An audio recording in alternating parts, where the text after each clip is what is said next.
त्यानंतर महत्त्वाचं आहे निलगिरीतला एक प्रकार आहे. आपल्याकडे जी सध्या प्रचलित निलगिरी आहे त्यापासून जे तेल मिळतं 1 टनामधनं 0.3% आणि त्याचा दरही कमी आहे. पण युकॅलिप्टस सिट्रेडोरा म्हणून एक व्हरायटी आहे की ज्याचं साधारण 1 ते 2% तेल निघतं. हा वृक्ष आहे. हा जमिनीत लागवड करायची, साधारण एक 6-7 फूट झालं की शेंडे पिच करायचे. जितकं बुशी करता येईल तितकं बुशीत हे करत राहायचं. साधारण हा 1-2 वर्ष, पहिल्या वर्षी तर काही नाही, 2ऱ्या-3ऱ्या वर्षापासून याचं तुम्हाला उत्पन्न मिळू शकतं. पण ही लागवड केली तर ह्याच्यापासून उत्पन्न चांगलं आहे. हा सिट्रोनिलाची लागवड करायची साधारण एक 10 बाय 10 किंवा 10 बाय 8 वर जर कधी, कारण आपल्याला ते झाड मोठं करायचं नाहीच आहे. त्याचे कोवळ्या फांद्या आणि पानं यापासून आपलं तेल निघणार आहे. त्यामुळे याला एक साधारण 8 फूट 10 फुटापर्यंत वाढू द्यायचं. शेंडे पिच केले की साईडनी ब्रँचेस येतील. त्या ब्रँचेसही कशा कट करायच्या आहे, ज्यावेळेस जो कोणी करेल त्यावेळेस आपण त्याला ते प्रात्यक्षिक पुढे देणार आहोत. तर त्याप्रमाणे ते केलं की याचंही ऑइल आहे 1-1.5-2% आपल्याला मिळू शकतं. आणि हा एकदा लागवड केली हा वर्षानुवर्ष चालतो. तुम्ही 10 बाय 8 वर जर कधी याची लागवड केली तर मध्ये तुम्ही सिट्रोनिला किंवा लेमन ग्रास घेऊ शकतात. हे झाले. त्याच्यानंतर रोशा. आता रोशाचं तेल ह्यालाही तुम्हाला सिट्रोनिला लेमन ग्रास सारखंच रोशाचंही तेल निघतं. त्यालाही गुरं खात नाही. बऱ्याच ठिकाणी जंगलामध्ये ओळखतं. म्हणजे याची अशीच नैसर्गिक बेटं आहेत की जी पावसाळ्यात फुटतात आणि त्याच्यानंतर त्याला पाणी न मिळाल्यामुळे सुकतात. काही भागात तर मी हे बघितलं की याची जंगलं आहेत आणि याच्यानंतर ती शेतकरी त्याला तिथं जवळपास प्रोसेस इंडस्ट्री नसल्यामुळे हे काढून फेकून मोकळे होतात. ते झालं. त्याच्यानंतर आलं कापूर. आता आपण जो कापराचा व्हिडिओ केलेला आहे त्याच्यामधनं तो एक आहे. तो सुद्धा 10 बाय 10 वर लागवड करून मध्ये सिट्रोनिला लेमन ग्रास वगैरे आपण ते घेऊ शकतो. त्याच्यानंतर मेंथा. याची जगामधली जी रिक्वायरमेंट आहे किंवा जगातलं जेवढं प्रोडक्शन आहे त्याच्या 80% भारतात होतं. आणि भारतात जे प्रोडक्शन असेल त्याच्या 80% UPच्या एका जिल्ह्यात होतं. आणि ह्याला एक्सपोर्ट पोटेन्शियल आहे. त्यामुळे मेंथाही आपण लागवड करू शकतो.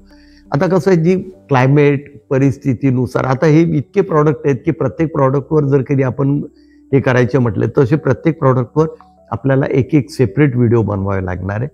हा बेसिक इन्फॉर्मेशन आहे. याच्यानंतर लागवड ज्याला करायची असेल त्यांनी त्याच्यामध्ये अभ्यास करून त्याची ती लागवड आपल्या वातावरणाला किंवा आपल्याकडे असलेल्या जमिनीला काय पोषक आहे. आता नाशिक जिल्ह्यामध्ये काही लोकांनी जिरेनियमची लागवड केली. काळी माती असल्यामुळे ज्यावेळेस पाऊस आला बऱ्याच जणांची ती रोपांची सडलीत वगैरे त्यांचं नुकसान झालं. त्यामुळे आपल्याकडची परिस्थिती आणि या सगळ्या गोष्टी पाहून आपल्याला त्याची लागवड करायची आहे. त्याच्यानंतर आल्या तुळशी. कृष्ण तुळस आहे, कापूर तुळस आहे, लेमन तुळस आहे, लवंग तुळस आहे. तुळशीमध्ये जवळपास 5-7 प्रकार आहेत. कृष्ण तुळस आहे. हे जे आहेत ह्यापासून हे तेल निघतं. तुळशीचं तेल आयुर्वेदामध्ये याच्यामध्ये बऱ्यापैकी याचा वापर आहे. याचं कन्झम्पशनही चांगलं आहे. त्यानंतर आलं रोजमेरी. रोजमेरी सुद्धा आपण याची लागवड करू शकतो. रोजमेरीला एक्सपोर्टला पोटेन्शियल चांगला आहे. पण त्याचं क्लायमेट पाहून, रोजमेरीचं क्लायमेट म्हणजे मी सांगाल की लोणावळा वगैरे या भागात जर कधी ही रोजमेरी केली तर यापासून चांगलं उत्पन्न मिळू शकतं. तर पाचोली हे थोडं शॅडो लव्हिंग असलेलं हे आहे. हे कोकण पट्ट्यामध्ये किंवा ज्या ठिकाणी पावसाचं प्रमाण चांगलं आहे त्या ठिकाणी पाचोली, आणि पाचोलीला दरही चांगला आहे. हे एक चांगलं प्रॉडक्ट आहे. त्यानंतर आता ज्या एक्झॉटिक व्हेजिटेबल आहे त्याच्यामध्ये थाईम हा एक प्रकार आहे. थाईमपासून आहे. फक्त आता ह्या गोष्टी लागवड करताना याचा अभ्यास करणं गरजेचं आहे. आणि ह्यापासून जे ऑइल मिळतं याच्यामध्ये आता समजा रोजमेरी झालं, त्यानंतर तुमचं वाळा झालं, ते थाईम झालं, ओरॅगोनो, सेज, हे जे आहे ह्याला परदेशात मागणी आहे. त्यामुळे याच्यावर व्यवस्थित आणि ह्याला अडचण अशी की परदेशामध्ये वेगवेगळ्या नॉर्म्स आहेत. म्हणजे मी या ठिकाणी डिस्टिलेशन युनिट जर कधी लावलं ते SS अर्थात SSचंच येतं, कारण लोखंडी असलं तर त्याच्यामध्ये ते लोखंडाचा गंध आणि रंग वगैरे बदलतो, त्याची क्वालिटी बदलते, प्युरिटी येत नाहीत. त्यामुळे SSचे पण SSचेही सुद्धा युरोपियन कंट्रीजच्या नॉर्म्स वेगळ्या आहेत आणि युरोपमध्ये सुद्धा अमेरिकेच्या, इंग्लंडच्या किंवा यांच्या काही वेगवेगळ्या नॉर्म्स आहेत. त्याचा मात्र त्यावेळेस तुम्हाला जी लागवड करायची आहे त्याचा एक सुवर्ण मध्य साधून याचं एक युनिट आपल्याला ते त्यावेळेस हे करावं लागणार आणि याला गव्हर्नमेंटची सबसिडी आहे. आणि ग्रुप फार्मिंगमध्ये करत असेल तर याला बेनिफिट जास्त आहेत. ग्रुप फार्मिंगमध्ये प्रत्येकाचे बांध आहे, त्या बांधावर आपण निलगिरी लागवड करू शकतो, कापूर लागवड करू शकतो. हे वेगवेगळे प्रकार आपण त्या ठिकाणी आपण घेऊन याचं उत्पादन चांगले घेऊ शकतो. त्यानंतर निरगुडी आहे. बांधावर आपण निरगुडी जर कधी लावली तर निरगुडीपासून एक तेल निघतं. म्हणजे एक थोडक्यात म्हणजे काय माहिती आहे का, मी एक कुकर घेतलेला आहे, त्या कुकरमध्ये डाळ तांदूळ त्याच्यात डाळ शिजवली, डाळ झाली, तांदूळ शिजवले, तांदूळ झाले, त्याच्यानंतर चिकन शिजवलं, त्यानंतर मटण शिजवलं.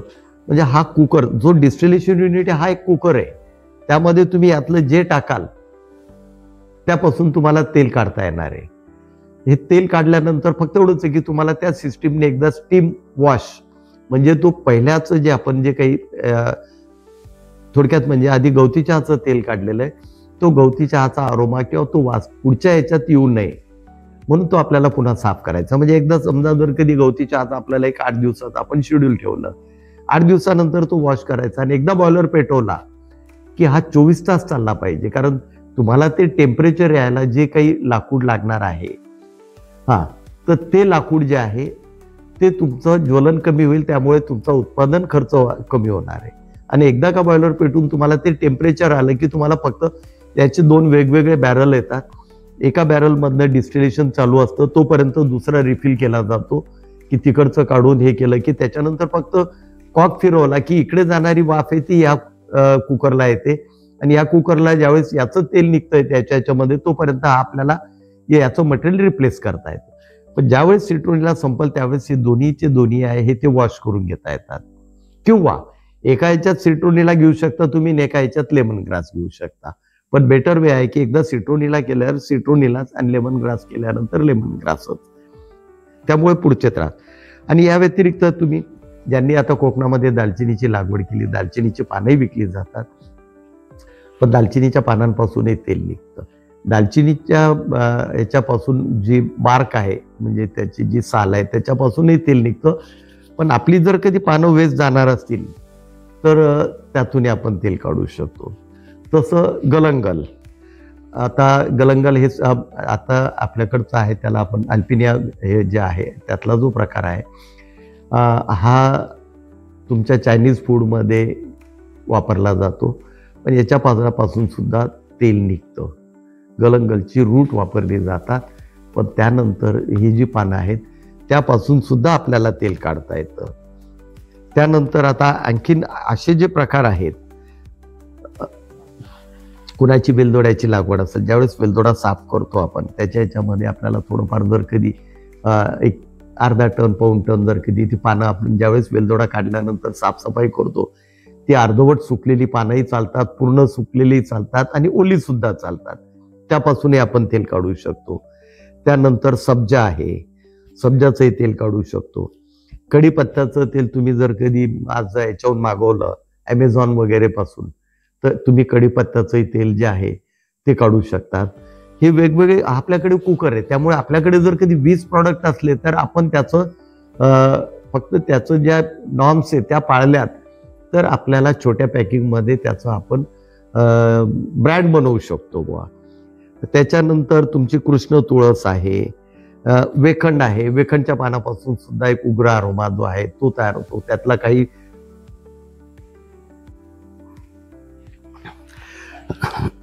तसंच पण समजा वेखंडाची लागवड असली तर वेखंडाच्या पानांपासून आपण वेखंडाची जी आहेत ते खालच्या हळदीसारखे येणारे जे मुळं आहेत ते आपण विकणार आहोत किंवा त्याला मार्केट आहे. आणि त्याच्या पानांपासूनही आपण ते पानं शेवटी काढल्यानंतर पानं वायात जाणार आहे, त्याची सुकलेली अर्धवट सुकलेली ओली पानं यापासून सुद्धा तेल निघतं. वेखण झाल्यानंतर एक आपल्याकडे नॉर्मली सगळीकडे मी ऑब्झर्व केलेलं आहे एक जंगली तुळस आहे की जी रस्त्यावर बाकी सगळ्या ठिकाणी उगवलेली असते. बऱ्याच ठिकाणी पाहिलेली मी, कोकणातही पाहिलेली आहे, नंतर कोल्हापूरमध्ये पाहिली आहे, सांगली साताऱ्यात त्या एरियातही पाहिली, मराठवाड्यातही पाहिलेली आहे, विदर्भात पाहिली आहे. त्यामुळे अशी ती जी वनस्पती आहे तिचंही मी तुम्हाला त्याचं बॉटॅनिकल नाव नाही, आयडेंटिफिकेशन नाही. हां, तर त्यापासूनही आपल्याला त्याचं तेल काढू शकतं. ते मॅस्किटो रिप्लंट म्हणून वापरलं जातं.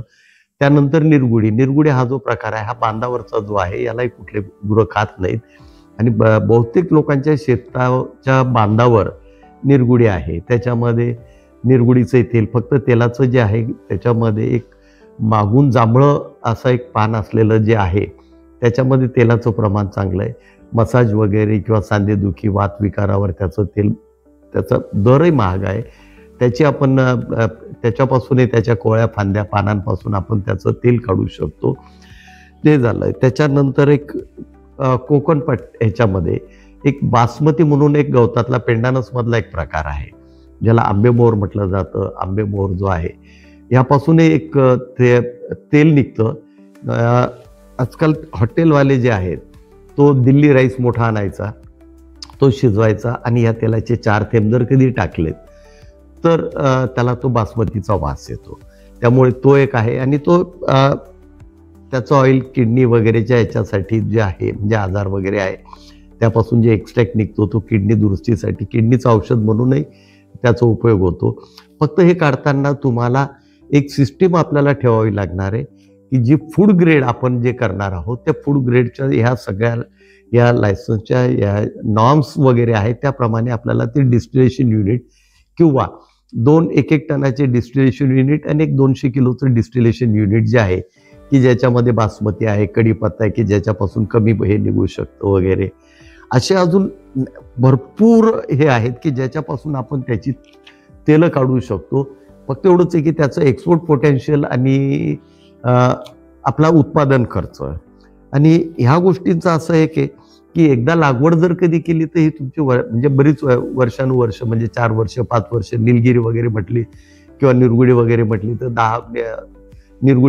10-12 वर्ष, कापूर आणि निलगिरी वगैरे म्हटली तर तुमचे 70-80 वर्ष, म्हणजे तुम्ही कंटाळेपर्यंत याचं तिथं उत्पन्न घेऊ शकतात. तर हा असा हे झालेला आहे. याच्यावर अभ्यास करणंही गरजेचं आहे. आपली प्रोसेस इंडस्ट्री जर कधी ग्रुप असेल आणि तुम्ही प्रोसेस इंडस्ट्री ह्यावर लक्ष केंद्रित केलं तर निश्चितपणे शेतकऱ्याला त्याचा फायदा होऊ शकतो. फक्त एकच आहे की आता पूर्वी म्हणजे वाटे हिस्स्यांनी शेती कमी होत गेलेली आहे, 2 एकर 5 एकर. त्यामुळे एखाद्या त्यात तुम्ही ग्रुप करून हे केली किंवा एखाद्या मोठ्या शेतकऱ्यांनी हे युनिट केलं तर त्याला लागणारं, याला पहा आता ह्याच्यामध्ये निसर्गाचं गारपीट झाली, काय होणार आहे, याला गवताला काय होणार आहे, बहुतेक गवतवर्गीय किंवा अशी आहेत, याचं नुकसान नाही आहे. याचं मल्टिप्लिकेशन तुळशीच्या मंजुळा काढल्या तुम्हाला त्याचं बी मिळणार आहे. पुढच्या वेळेस तुम्हाला पुन्हा त्यासाठी प्लांटिंग मटेरियल घ्यायचं नाही.